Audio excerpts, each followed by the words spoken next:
I just sincerely want to know you as a person because I like you and this relationship means something to me. And I think when you feel it in your heart, the other person can feel it in theirs.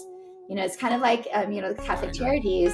You don't give a hand out, you give a hand up, right? My name is Kevin McIntosh, and this is The Closing Table, where we talk to experts about their experience in real estate all across the country. Let's go.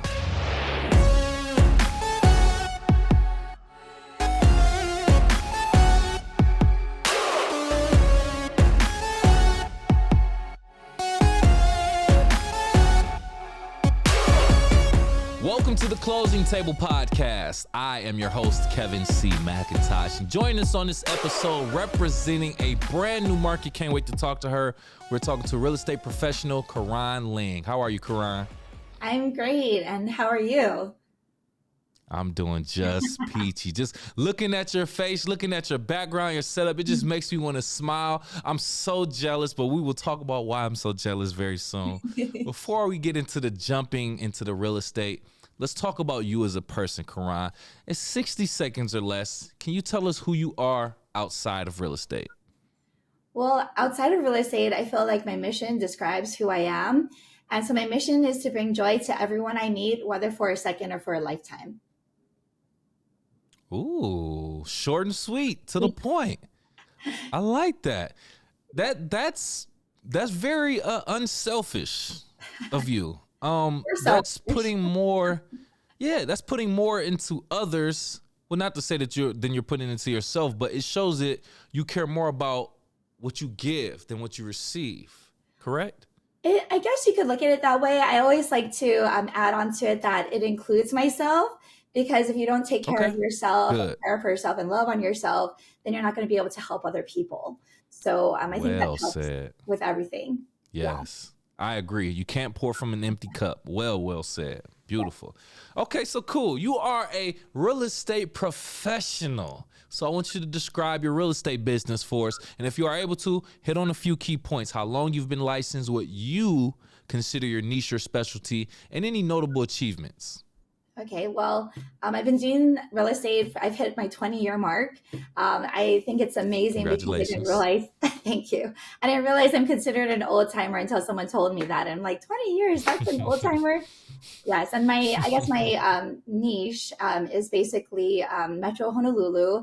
I do serve a lot of the analytical type of personalities and the ones who love unicorns and rainbows. I don't know if that's a type. But I guess like on the DISC assessment, it would be anyone who's, analytical, it's the calculating, and then I think it's the sociable or whatever that one is. So those are typically the types of people who use me. So it's your teachers, government employees, architects, biotech people, doctors. I rarely have attorneys, but I do have, U.S. attorneys and that type of thing. So those are some of the type of people that use me in this business.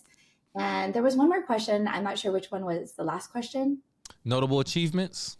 Oh, notable achievements. Yes, I often forget about that.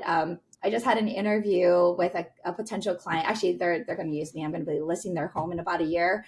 And they didn't even ask anything about me. And I'm like, you can look at me up online and it's not really that important. In fact, I think it's boring. But if I were to think of the notable achievements in my life that are by society standards, one of my favorite that I have received is the 2009 Aloha Aina Award. And basically that's in my market on Oahu. They look to see who, so your clients write in, and it's basically the customer service award. So it's not based on volume. It's not based on performance. Well, I guess typically it's like a result, how you make people feel, right? So that's probably one of my best achievements. And then kind of personally / professionally, I ran all of Toastmasters in the state of Hawaii.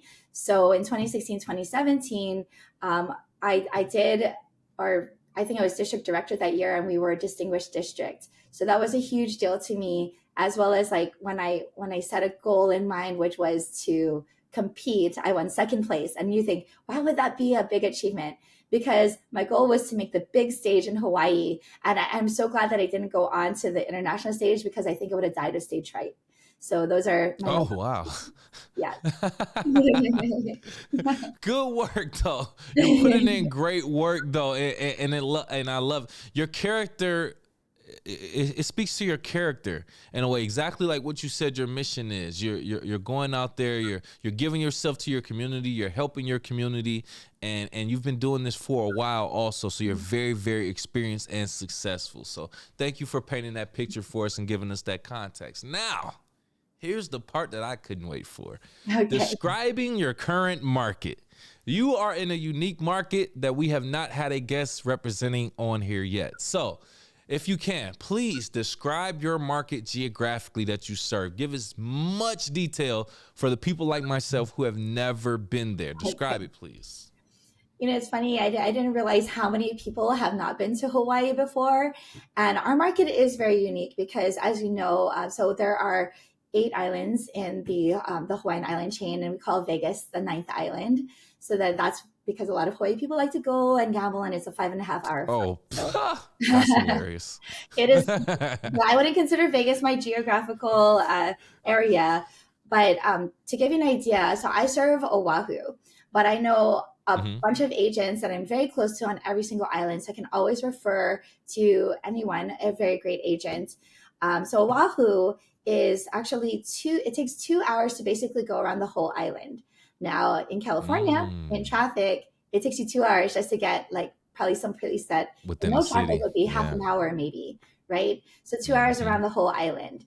I typically like to serve Metro Honolulu, which is a stretch from the airport to East Honolulu where I grew up, which is Hawaii Kai. So it's about a 25 minute stretch of, I guess, area. But I do serve areas such as Kailua, Ava Beach. I go all over the island, and I even help people if I'm close to them. I will go as far as Waianae and North Shore. And to give you an idea, that Waianae typically would be about an hour and a half, depending on from where I live. And I live really right in the center of Honolulu. And then North Shore is about 45 minutes to an hour. And so that's the only reason, like it's a long drive, but it's a beautiful drive. Sometimes I just make a day out of it. And so it's not really that hard to service people in those areas. I've helped a lot of people all over the island. So I do the entire island, but the majority of the people that I serve, I would say 80% of them probably will live in the Metro Honolulu area. Okay. Beautiful. Now, if I'm being quite honest with you, for someone who's never been there, I'm not quite familiar with a lot of the names and specific locations there, but that's fine. That's on us to do our research and look at a map. But I do want to go out. I have a few questions though, of course. One, let's just start with something simple. The weather.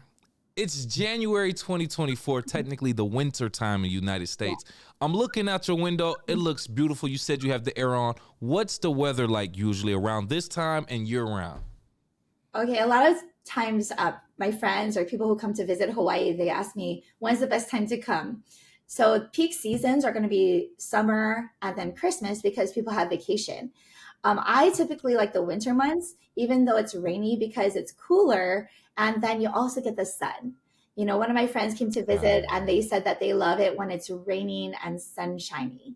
And I'm like, rainy and sunshiny, I guess. Like, I'm just like, I don't know. I don't really like it when it rains.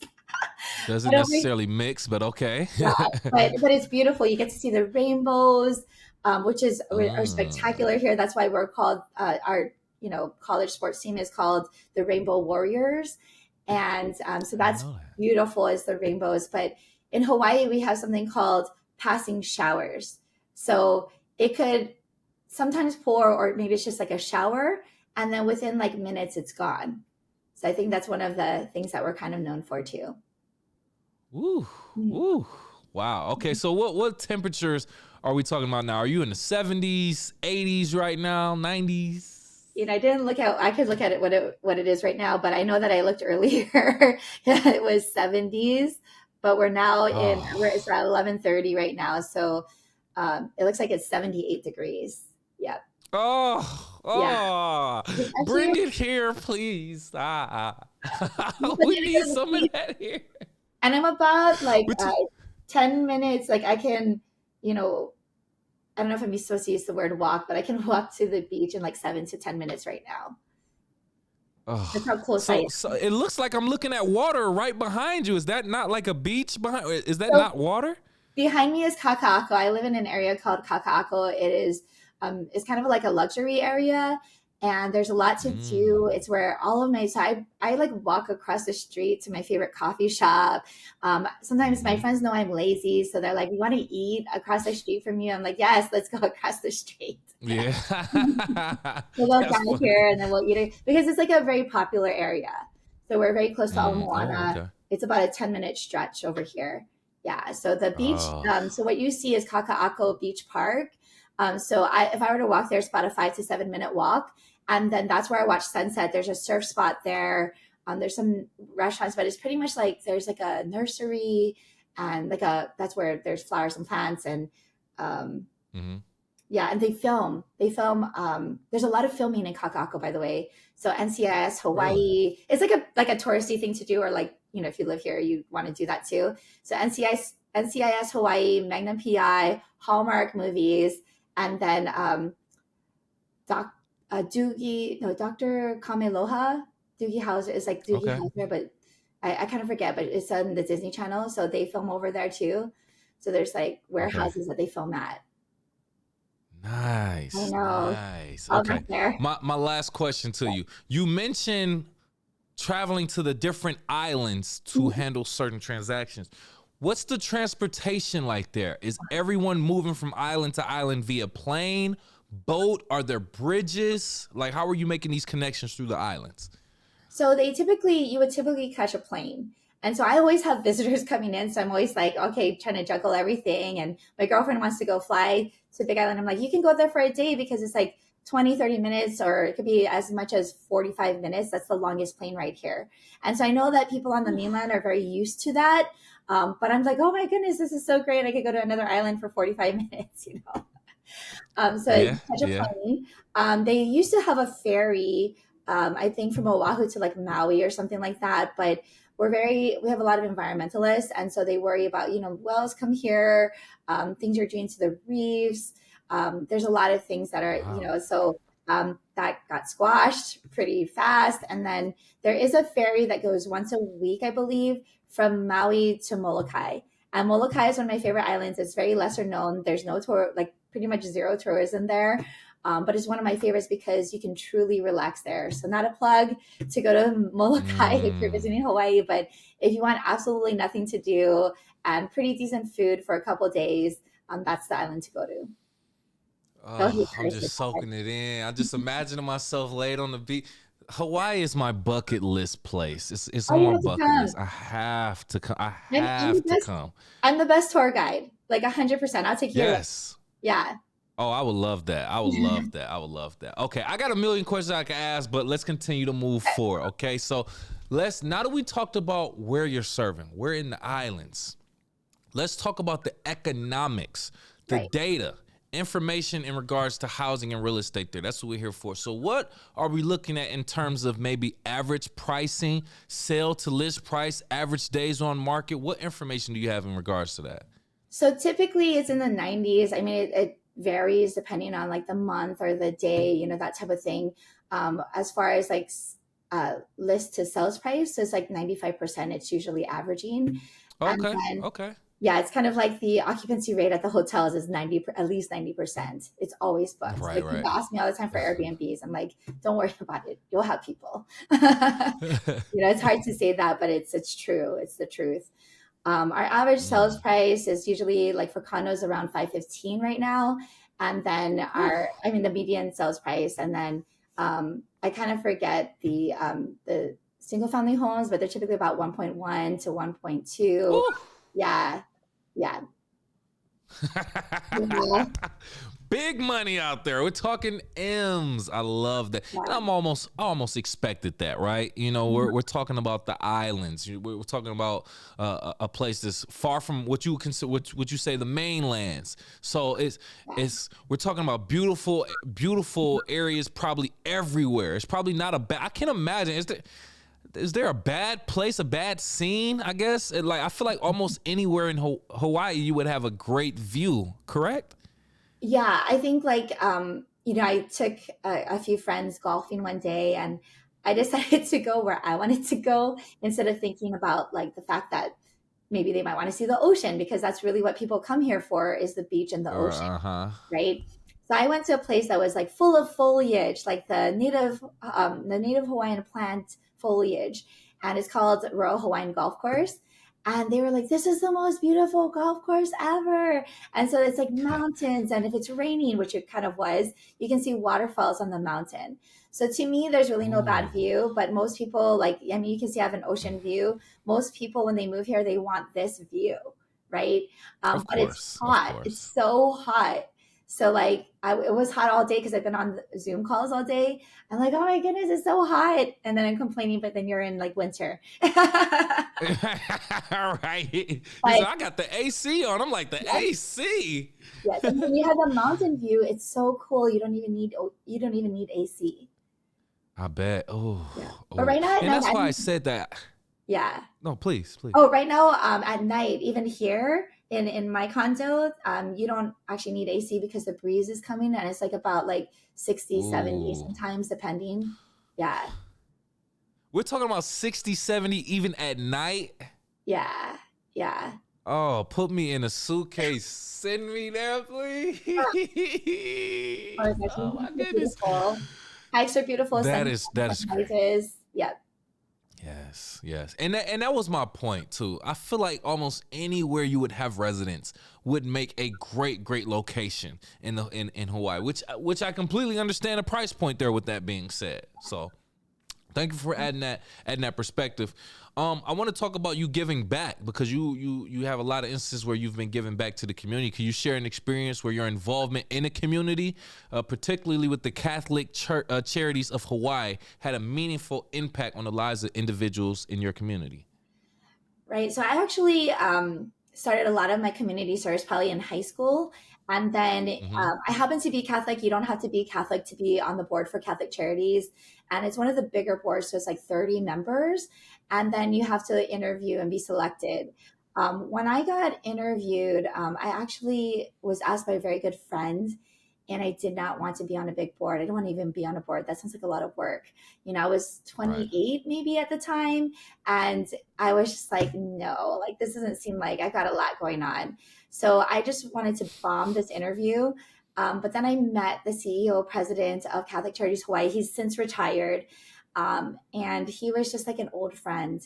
And you know, when you meet an old friend, which is, I think, the kind of like the feeling of Catholic Charities Hawaii, what the culture is there, then you want to be with them and stay with them forever, right? It's kind of like a warm blanket in a lot of ways. And so I ended up serving on the board for 9 years, which was like, I mean, it's not half my life, but it felt like half my life. I'm still serving in some capacity on a committee, the development committee for Catholic Charities. And so one of the things that it taught me was you need to, you don't give a handout. I forget what it's called. They have this saying, like, it's not a hand. You don't want to give a handout. You want to give them a hand up, something like that.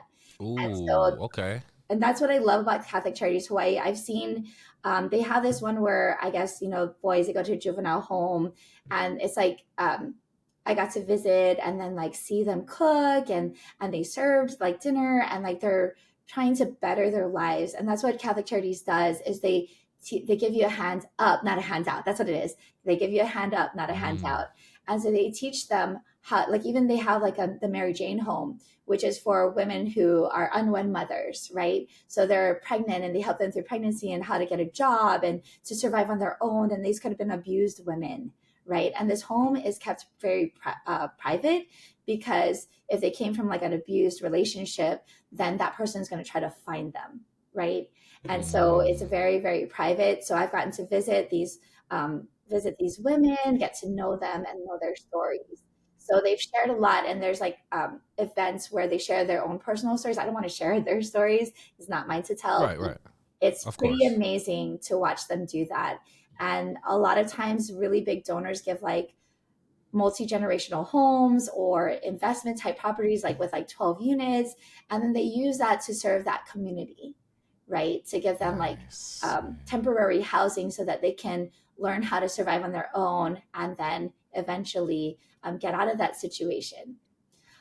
One quick thing though, I was caught one time I had a social worker friend who's really involved in these types of things. I mean, they help like the homeless situation, that type of thing.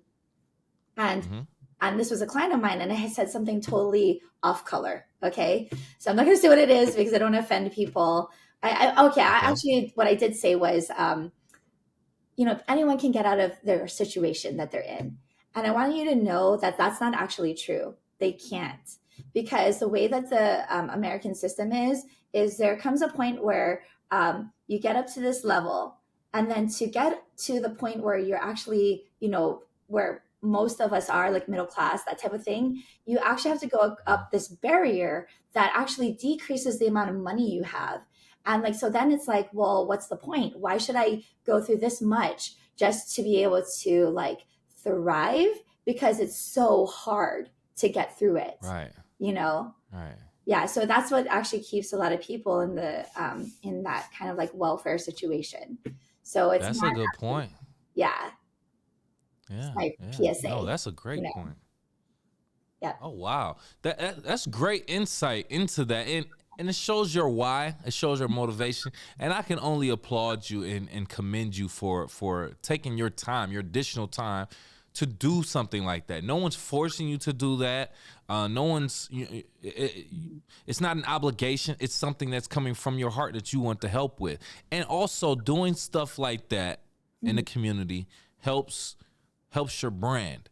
Now, you don't necessarily do it to, improve your brand and, make clients and things like that. But it helps your name be more recognized. It helps it associates great things with your name and your branding also. So I love that you're doing that. It shines it makes your brand look great, and it makes you look great as a human being in person. So I want to applaud you on that first and foremost. It's great to hear. Yeah. Yes. We talked earlier about networking off camera, off recording, and you were talking about networking, and you can know how to network, but if you don't know how to do some things afterwards, I can't explain it the way you explained. You did great, but you also shared something where you talked about networking like a pro at business events. Can you talk about what things people need to keep in mind in order to network like a pro? Okay.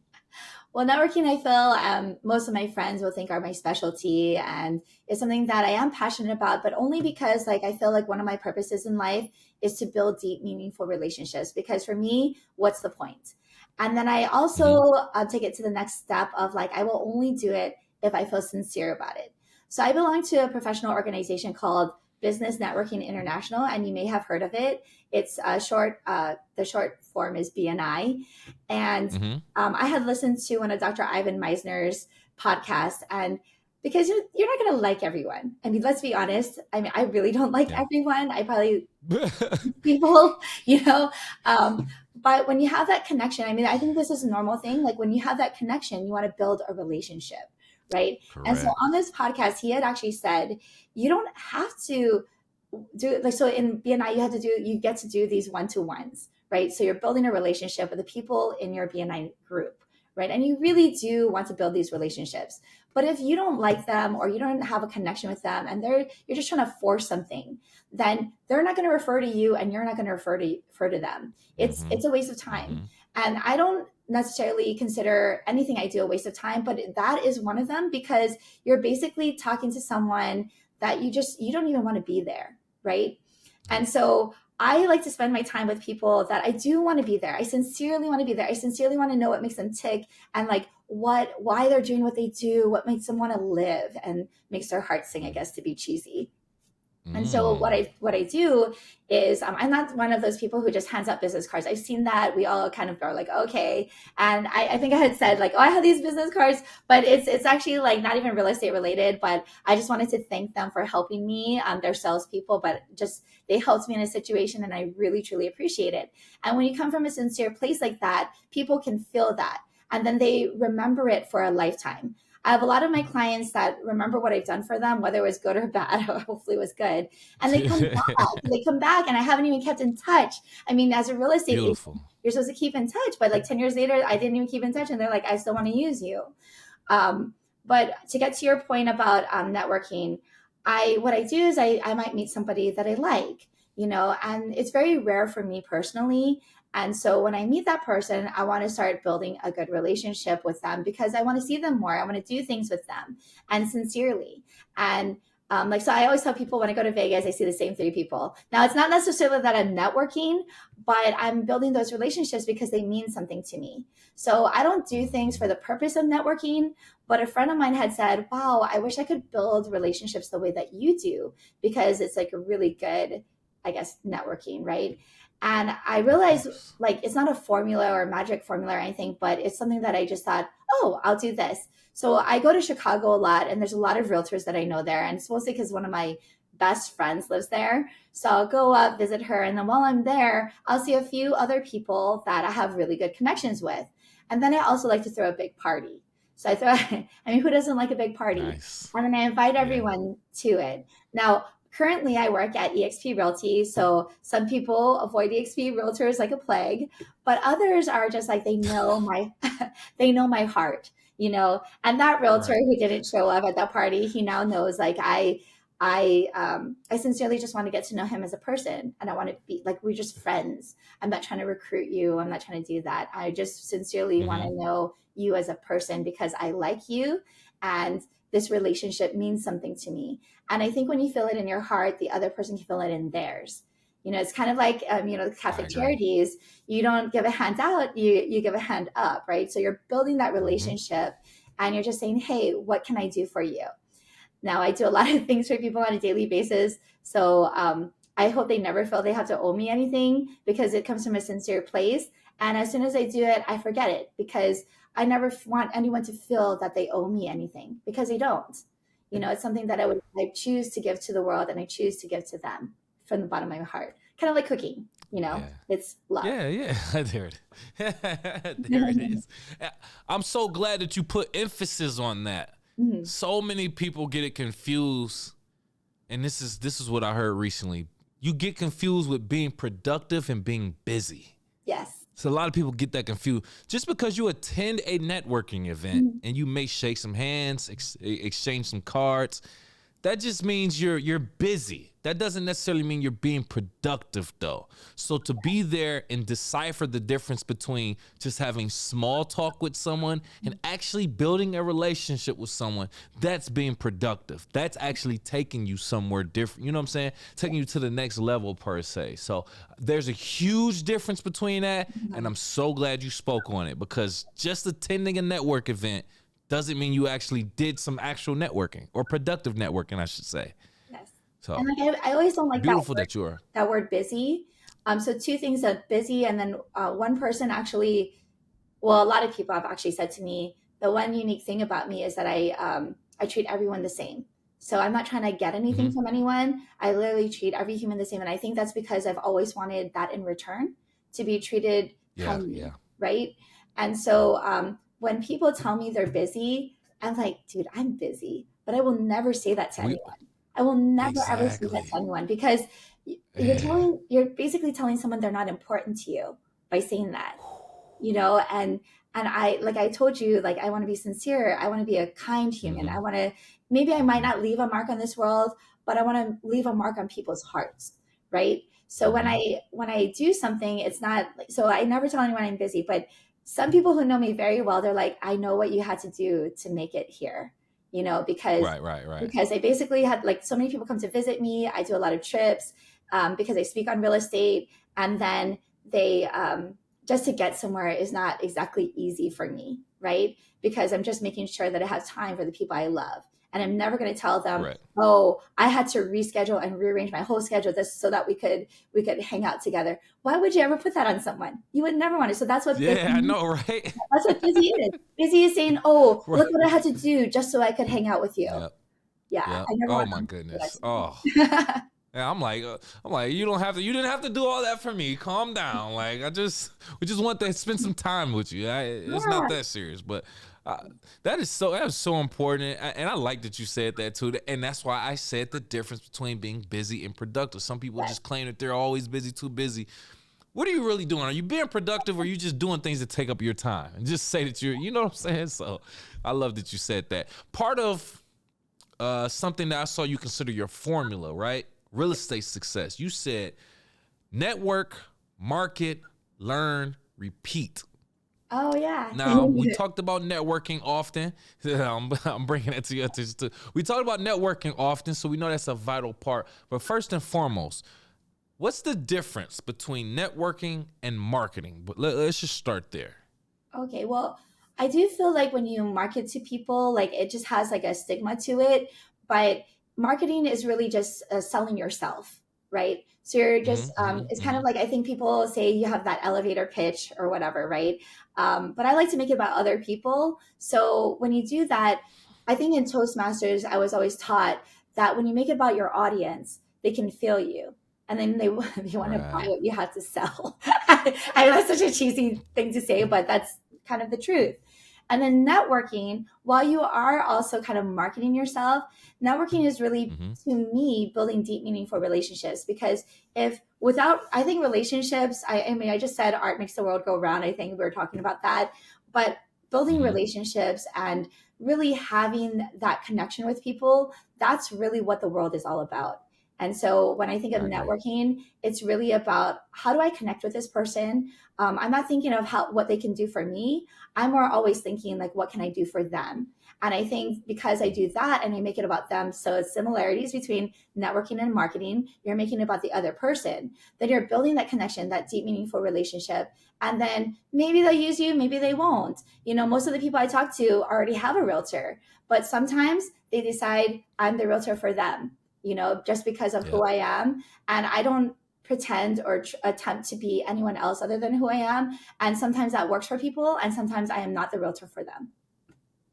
And that's well said. And that's a very honest perspective also. I feel like a true professional can come to that conclusion. Because usually when you start off, I feel like you just want to serve everybody. You want to be everybody's agent. But then after a while, after a little bit of experience, you start to realize, you know, not everyone is meant to mesh with everyone. So, you know, you have to be a little selective in some sort of way. So beautiful that you argued that, or not argued that, but made that depiction. Because from that, I would say, I take from that, networking is more of a two-way street, and marketing is more of a one-way street. Yes. Exactly. I get it. So network, market, learn, repeat. How did you come to this conclusion of this being a formula for success in real estate? Well, I've always been a lifelong learner. Like, I think like I'm like a sponge, you know. When I first started real estate, I realized that I only knew 2% of what I needed to know. And every year since, you know, I've been doing this for 20 years. And every year since, I still think I only know 2%. There's so much to learn, right? And when you come from a place of like, you know, you're just like, what else is there out there? What can I do that can make me better at what I do for a living, or better at what I want to do for a living? So then you're going to always learn. And one of the best ways that I've learned to learn, I guess, is to teach, you know? So when you teach, you're always learning. So I come across new agents all the time. And this is what they say, because you know, in Hawaii, I guess like it's kind of like a small pond, you know? But when I'm, you know, people, sometimes they know my name and they're like, oh my gosh, I'm excited to learn from you. I'm glad we had this meeting, and people want to have a meeting with me. And I take the time to give back to my community. But they're like, oh, I can learn so much from you. But you know what I say? And sincerely, because seriously, I know I don't know everything. I'm not the smartest person in the room. I actually say to them, well, I know that I'm going to learn so much from you. And they're like, what? You know, and I'm like, no, really. And then I can tell them exactly what I'm learning from them, like, because I watch for that stuff. And even like when I go through my daily life, I'm thinking to myself, what's that something new that I can learn? And when I learn it, when somebody gives me that something new, I literally say to them, oh, you just gave me my something new.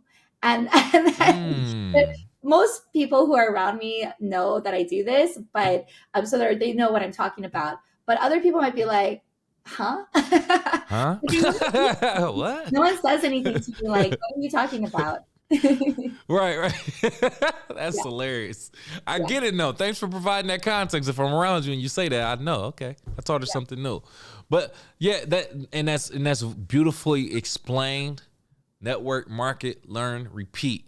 You obviously want to learn from the good things that you've done and your mistakes of others. And you Yes. want to repeat the good things that are successful. Keep it going. It makes sense. Just wanted you to provide context onto how you got that actual formula, and it makes sense. Continue completely. Marketing. Now let's break down marketing real quick, if you don't mind. Sure. This is the point of adding or putting your product or service in front of potential customers, clients, and leads. So when it comes to your real estate business, what marketing tactics have you found to be the most effective, and what reactions do you receive to know that your marketing is actually being effective?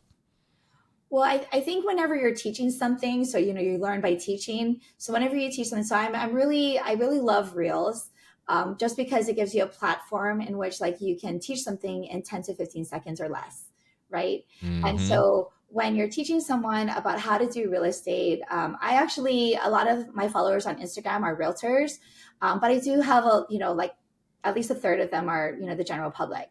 So Mm-hmm. I teach a variety of things, how to do real estate, but also how to do it as a consumer, right? And when you do that and you're teaching people how to learn, they're like engaged and they feel like they know you. I feel like I know them because a lot of them will DM me. And so when you do that, then they kind of are like, well, you're the expert at real estate in Hawaii or on Oahu or wherever your market is. And then they want to learn more from you. They want to buy from you. They want to sell through you. So a lot of times, and then most of the time, really like your network is on social media. So you're just reminding your Mm-hmm. friends and family that you exist and this is what you do for a living. And they already know, love, and trust you. So why wouldn't they refer you to their friends and family as well? Nice. Absolutely. Just putting yourself out there, creating, and that's one of the reasons why we have this platform, to create fresh content that our audience can learn from and to continuously keep us relevant in those digital spaces. That's where we are. That's where the world is. It's half reality, half digital space, and you have to have a presence in both if you really want to remain top of mind awareness and relevant, if you ask me personally. Yeah. So before we get out of here, Caron, if you don't mind, I just want to pick your brain about something. This is Sure. a little bit off subject with real estate, but just in general, is there a book, movie, quote, philosophy that you live by that you can share with us that has changed your life personally and or professionally? There's so many. I actually consume a lot of books. Right now I'm reading The Fourth Wing, if you know that. But that's Okay. definitely not a book for real estate. The book that I find the most useful, that has really transformed my life, and it's just me personally, and I think I'm not Mm-hmm. the only one who's benefited from it, is called The Four Agreements. I live by that book, and ironically, Oh, I yes. only know two out of the four on Yes. a daily basis. So sometimes I have to like look it up.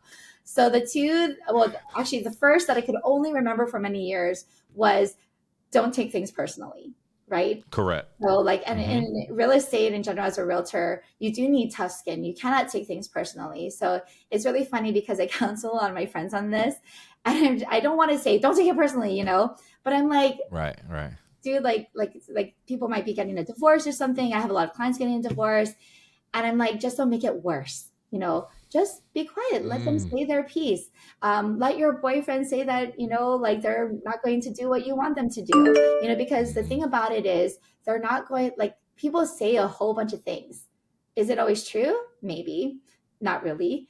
Yeah. Exactly. Um, but is it always true? Is it always going to happen? No, people change their minds all the time. So I don't take anyone seriously. And if they're attacking me, which that doesn't really happen that often, but if they're saying something to me that I don't agree with, like, I'll think about it and reflect on it, but I won't take it personally, because sometimes I think about 90% of the time it's about them. So I'll tell you this joke that relates to this. So a psychologist told me this joke, Okay. of course. It's not that funny, but you'll see the point when I tell you. So he Okay. said, a psychologist is at the bar. He's talking to the bartender. They're having a conversation. And then this guy walks in and then he punches the psychologist in the face. And then he walks out of the bar. And so the psychologist turns to the bartender and says, well, it's clearly more about him than it is about me. Mm. And that's Mm. what I find about life when somebody is mad at me. And then usually, because I really work hard so that I can build really good relationships. So if someone's mad at me, they might just be having a bad day, So I don't take it seriously. I don't take it personally. I'm just like, okay, like, what can I do to help you move forward? Or what can I do so that we can move forward?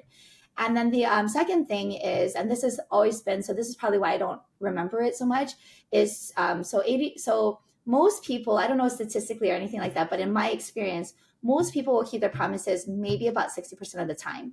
Now, if you want to be better at it, so I do my best to be better at it. So I do it about 80% of the time, because it's not possible for you to keep your word 100% of the time. It's actually extremely hard. We're human. We run late. Things happen, right? So in this 4 agreements, they say to be impeccable with your word. With your word, correct. Right. And I find that when people, so that includes like being on time when you say you're going to meet somebody, not making excuses, taking responsibility for your actions. And I think that if you live by at least those 2, because that's all I can remember on a daily basis, I think it's improved my life significantly. And I probably talk about this book at least 3 times a day, whether I'm actually talking about the book or really just talking about the concepts that I've learned in the book. Yes. Love that book, by the way. I read the book also, and it is a fantastic book. I believe it's by Don Miguel Ruiz, as a matter of fact. I just looked it up very briefly. Don Miguel Ruiz. Very, very great book. If I wish I could find the other 2 agreements real quick. I don't think I could find. Be impeccable with your word. Don't take anything personally. Don't make assumptions, and always do your best. Yes. Very, very well said. Yes, I've read that book too, and I love it for the same reasons that you do. So well said, Caron. Thank you so much for dropping by the closing table, dropping those gems, giving us great game. We appreciate that. At this point, if you have any last words and or want to tell people how to reach out to you, the floor is yours. Well, it's been my absolute pleasure. I really appreciate the invite and the opportunity to be here. And then to all of you, I just say thank you for listening to and watching this podcast. I guess if I were to think of some last words, I always just say some of the things that I live by are like, just do it. Like it's Nike's motto is so simple. And then do your best, because I watched, I forget, the one with the winning the streak. Right? De La Salle. One of the things I really love about that is that they say to make a perfect effort in everything you do. So if I can make a perfect effort in my day, I hope you will too, and be inspired to do that in your daily life or in your real estate journey. So how you can reach me is I am on Instagram. So Caron Lingstagram, and I think my name's in here, so it's spelled exactly like my name, and then Instagram. But I always tell people it's spelled like turn the car on. So I think that's a very easy way. So I mean, it took a minute. Yeah, that to be even funnier. But like in my BNI, there's always a tagline. So I'm like, when you're always thinking of buying or selling real estate, always remember to ring a ling. Wow, ring a ling. Oh my God. Great hook points. Great hook points. Yeah. I'm sorry for cutting you off. Great. I'm sorry. Was that everything else? Life is all about laughter. And if I can make you laugh, that means I've done my job, right?